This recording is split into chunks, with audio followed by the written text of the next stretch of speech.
Travis Scott, a famous American rapper. You know him, right? Well, if not, you've probably seen him on one of his Fortnite concerts. I know I have.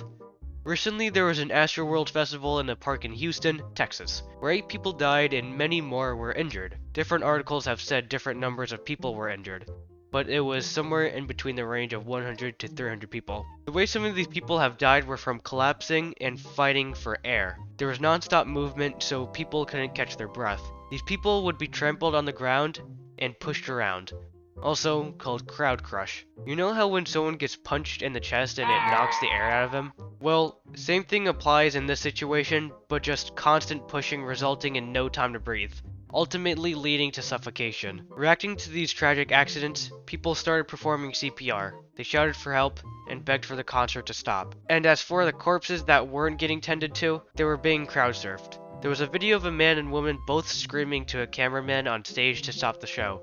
Another video of Travis Scott surfaced in which he looked straight at an unconscious man being crowd surfed and continued the show. There were 50,000 people at the concert in total, but in all honesty, there were probably more people since there are videos out there where people bypassed security, rushed into the venue, hopping turnstiles, and running over security barriers. So who's to blame for all of this chaos?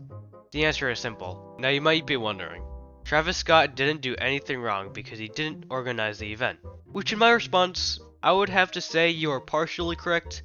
While Travis Scott didn't necessarily organize the event, he could have reduced the amount of casualties by calming down the crowd and letting the ambulance do their job. But nah, fam. Instead, he kept performing and allowed people to dance on top of the ambulances. Now you might be thinking to yourself, he should have shut down the concert after all of those deaths. And while he could have done that, you have to realize that there are a lot of people that paid for the concert tickets. Shutting down a concert with 50,000 people will just cause rioting as well as pushing and shoving.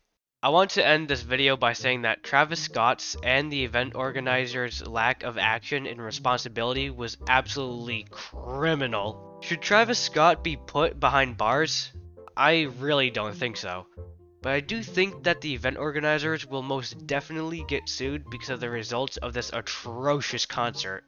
And I hope they do.